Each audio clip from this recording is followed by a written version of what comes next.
example, the father is unable to go due to some commitments, mother is unable to go, um, elder son is unable to go. But as you know, there's going to be a group of buses. There's going to be a bus with 56 seats, if I'm not mistaken, 56 seats, of which only Allah knows best, probably half of or less than half have been filled.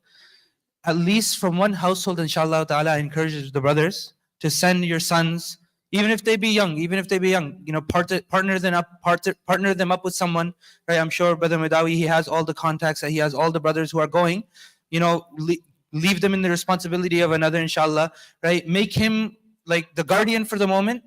Just go there, inshallah, and they should, someone, as I mentioned, from one household, if Allah subhanahu wa ta'ala wills, someone should go. Bismillah ar-Rahman ar-Rahim. Nahmadu wa nusalli wa nusallim ala Rasulil Kareem wa ala alihi wa ashabi ajma'in, amma ba'd. My brothers, as we discussed the inspirational speech of Ja'far ibn Abi Talib radiallahu ta'ala anhu and the awe-inspiring Islam of Umar ibn al-Khattab radiallahu ta'ala anhu, as I was looking into and doing the research for tonight's topic and tonight's discussion, one thing, subhanAllah, every single time I look into and more into the seerah of Rasulullah sallallahu alayhi wasallam, every single time it befits or it brings up a point that our brothers and sisters around the world are facing. The Messenger sallallahu alaihi wasallam, in every stage of his life, or almost every single stage of his life, was tested heavily through his own family. As we know, our brothers and sisters are losing family, through the harassment, constant harassment, right? Physically, right? And emotionally. Let's think about from the perspective of, in this day and age, our brothers and sisters in Palestine or any other oppressed Muslim group in the world. It's one thing to know that you're going through some type of trial or tribulation physically, but it's another impactful thing to know that no one is supporting you, no one is helping you. The world is screaming, this is wrong, but still the people in power are saying, no, it's not. Right? The world is screaming to the top of their lungs in droves, in huge numbers, but the top leaders and the people in places of power are saying, still, we won't step aside and we won't stop. Right? This happened at the time of Rasulullah sallallahu alaihi wasallam, and today's discussion, in particular, the discussion on which the Messenger sallallahu alaihi wasallam was trapped in the valley of Abu Talib, right? When the boycott took place, right? The boycott. There was a point in time, inshallah, that's what we're going to be talking about tonight, when the Messenger sallallahu alaihi wasallam's the number of Muslims and the da'wah of Rasulullah sallallahu alaihi wasallam was spreading far and wide, and people were coming into Islam day by day. People were accepting Islam day by day, right? The Qurayshi emissaries, meaning the non-Muslims, they started to formulate ideas. First, they tried to assassinate Rasulullah sallallahu alaihi wasallam through Umar radiallahu anhu, but that didn't work. They tried to, speak to him kindly, or they tried to bribe him, telling him that, disavow yourself and completely let go of what you're doing. He didn't respond, because of course the word of Allah subhanahu wa ta'ala will always remain high, to a point that people started to discuss that let's cut off all ties from them. Let's cut off all ties from them. And let's not associate ourselves with them in any way, shape, or form. This is how the boycott of Quraysh came into existence. What had ended up happening is that some of the Qurayshi tribes, they came to a pact and an agreement that they will not deal with Rasulullah sallallahu alaihi wasallam, any form of mutual dealing, any form of business dealing, any form of caravan will not go to the Messenger sallallahu alaihi wasallam and his tribe. So not only was Rasulullah sallallahu alaihi wasallam being harmed, but the Banu Hashim as well were also under this term and agreement. And Rasulullah sallallahu alaihi wasallam, the only time this pact would come to an end if Muhammad sallallahu alaihi wasallam was surrendered to Quraysh. Right? So there were two groups amongst the Banu Hashim, or two groups amongst the people who were being affected by this boycott. The first group of people were the Muslims, and of course, for religious purposes and for the support of Rasulullah sallallahu alaihi wasallam, believing in him, they stood by his side through thick and thin. The second group of people were the disbelievers, who did not believe in Rasulullah sallallahu alaihi wasallam, who did not believe in Rasulullah sallallahu alaihi wasallam. but they stood with him due to family ties. This was something which was very, very common amongst Arabs, that due to their firm belief and due to their strength in their family ties, they would never, ever turn against their own, except for one person. And that too, not a cousin, that too, not a distant relative, but rather the paternal uncle of Rasulullah sallallahu alaihi wasallam, Abu Lahab. He said, I want nothing to do with Banu Hashim nor Muhammad. He joined the Qurayshi side. He joined the side of the Quraysh who were doing the boycott. A time came in which there was a valley by the name of Seerah ibn Abi Talib, right? Seerah Abi Talib, I apologize, Seerah Abi Talib. It was known as the Valley of Abu Talib. So the Messenger sallallahu alaihi wasallam, along with the people who were being boycotted, the Sahaba and the Banu Hashim all together, started to live within this valley. Abu Jahl, along with many other people, they had decided and they had created this agreement, right, that there will be no way any type of association with Rasulullah sallallahu alaihi wasallam and Banu Hashim.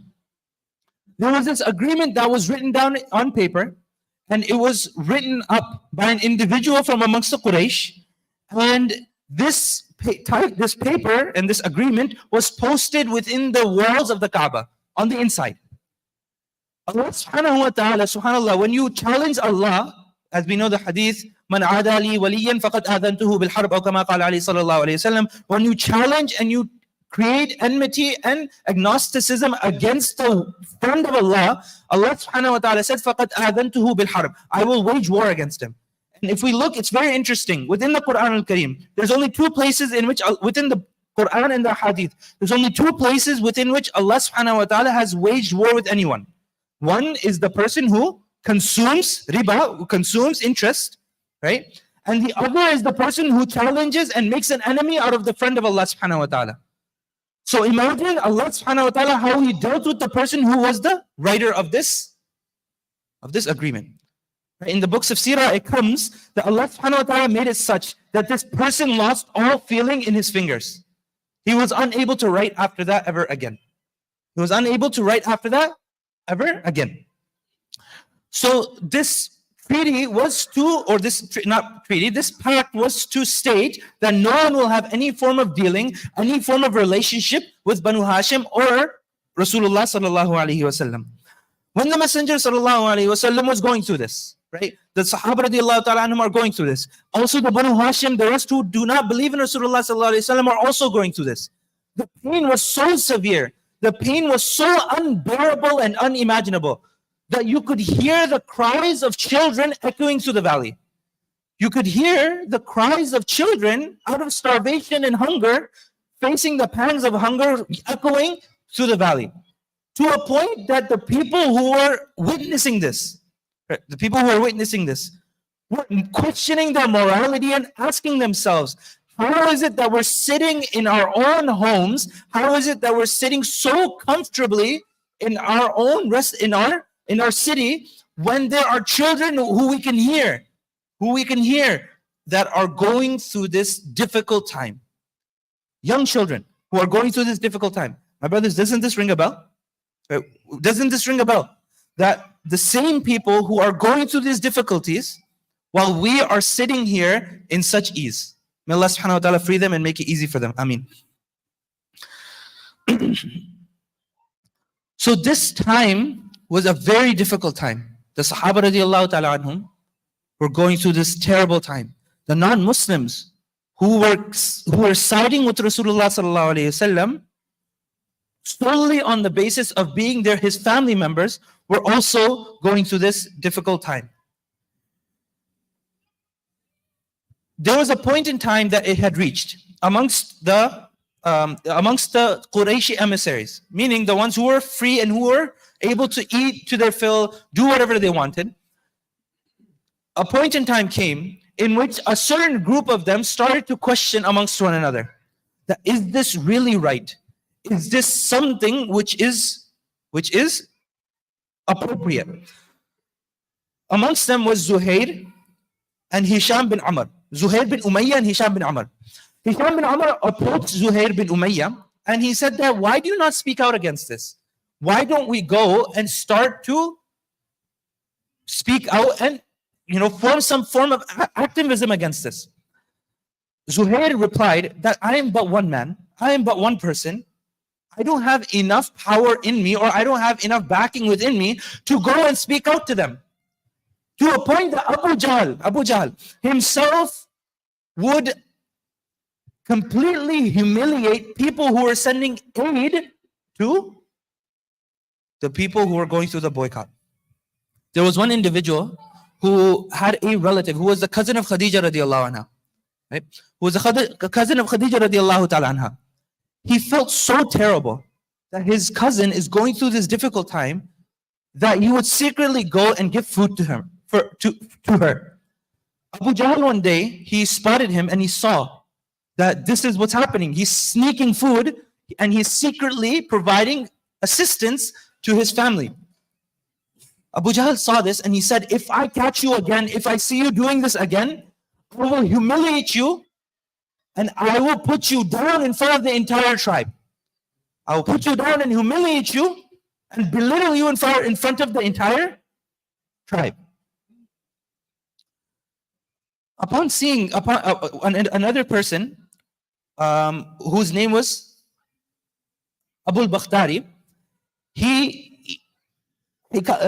the person who was providing this provisions was Hakim bin Hizam. And Abu Jahl spotting him, he said this whole statement. Abu al-Bakhtari happened to pass by and notice this entire incident taking place. Abu al-Bakhtari said to Abu Jahl, why are you going to stop him from supporting his family members? Why are you going to stop him from supporting his loved ones? Abu Jahl did not just let it stop there. Abu Jahl did not let it just stop there. Rather, he started unleashing his fury and his anger upon Abu al-Bakhtari. Abu al-Bakhtari was not going to change Abu Jahl's mind. But rather Abu Jahl said that he started belittling and berating Abu al-Bakhtari as well. Abu al-Bakhtari at that moment in time picks up a camel bone, picks up some sort of weapon, and he strikes Abu Jahl. Now, what hurt Abu Jahl more? What hurt Abu Jahl more? Abu Jahl, of course, he had this arrogance, he had this level of pride within him. Right? He had this level of pride within him. Right? The author writes that what hurt Abu Jahl more? Being actually struck by that camel bone, or the Hamza radiallahu ta'ala anhu was actually witnessing the entire thing from the valley. Hamza radiallahu ta'ala anhu witnessed the entire altercation between Abu al-Bakhtari and Abu Jahl from the valley. So a leader of Quraysh being put in his place. A leader of Quraysh who had been from amongst those individuals who initiated this entire pact being put in their place. So Zuhair and Hisham bin Amr, they came together and they said, let's get some people together to start and speaking out against this. Let's get some people together so that we can start voicing our opinion against this terrible pact. They got a total of 5 individuals together and they went to the masjid, they went to the haram, and they started to speak. And all of them spoke along the same line, saying that how can we allow such a pact to be even in existence? How can we sit here, live however we want to, eat whatever we want to, marry whoever we want to, but we are not allowing our brothers and sisters to have a proper meal. Days have gone by. Days of Sa'd bin Abi Waqqas radiallahu ta'ala anhu says that one night he was leaving and in the darkness he stepped upon something. Without even thinking twice, he picked up that thing and ate it, not knowing what it was. And Sa'd bin Abi Waqqas radiallahu anhu says, to this day I don't know what it was. Another day I was going to the restroom to relieve myself and he stepped upon some dried camel skin. He went, washed it off, beat it into a powder, and then consumed that for the next 3 days. This is what they were going through. Now, Sa'd bin Abi Waqqas radiallahu ta'ala anhu relates this. But these 5 individuals who are non-Muslims, their morality came into place. Their morality kicked in. How can we sit here and eat when people don't have anything to eat? How can we sit here and be so comfortable when people are starving? Children are starving. They don't know what they're going to, they're scrapping for food. Right? There was some type of plant, right, that they were eating for 3 years this lasted, subhanAllah. For 3 years they were in this position.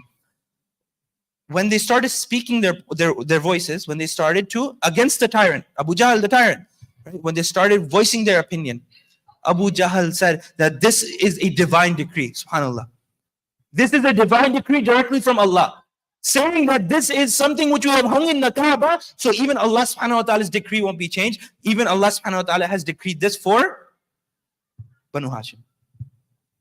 Rasulullah sallallahu alayhi wasallam, he went to Abu Talib and he told him that that pact is no more. The pact and that agreement, the paper, the physical paper is no more. And how is it no more? A colony of ants have consumed it. A colony of ants have consumed it. When Abu Talib approached the leaders and to tell them that this has happened, the pact is no more, we don't have anything in paper, anything tangible in front of us anymore, then how can this agreement still be in place? The Qurayshi emissaries, they said, okay, we'll check the evidence, we'll check whether Muhammad sallallahu alaihi wasallam is what he's saying is true or not. They went to the Kaaba, and upon seeing that in reality, the entire piece of paper was consumed except for one portion. And that portion was the part which contained the name of Allah. Bismika Allahumma. That one portion was the portion which was left completely unharmed and untouched. They bowed their head in embarrassment and bowed their head in defeat. And upon this, the Banu Hashim as well as Rasulullah sallallahu alaihi wasallam were granted exit from the valley of Abu Talib. Now, what came next, my brothers? What came next is known amongst the scholars of Seerah as the year of grief. What came next is known as Amul Huzn, the year of grief, within which the Messenger sallallahu alaihi wasallam, after this whole boycott, lost his two greatest supporters. He lost two of his greatest help and his helplines in a matter of days after the boycott had ended. Inshallah ta'ala, we'll be talking about this in our next session. May Allah subhanahu wa ta'ala give us all the ability to connect with Rasulullah sallallahu alayhi wa sallam. May Allah subhanahu wa ta'ala give us all the ability to act upon what he said and support our brothers and sisters around the world as they need. May Allah subhanahu wa ta'ala give us all the ability to act upon what he said. Subhanallah wa bihamdihi. Subhanakallahumma wa bihamdika ashhadu an la ilaha illa anta astaghfiruka wa atubu ilayk.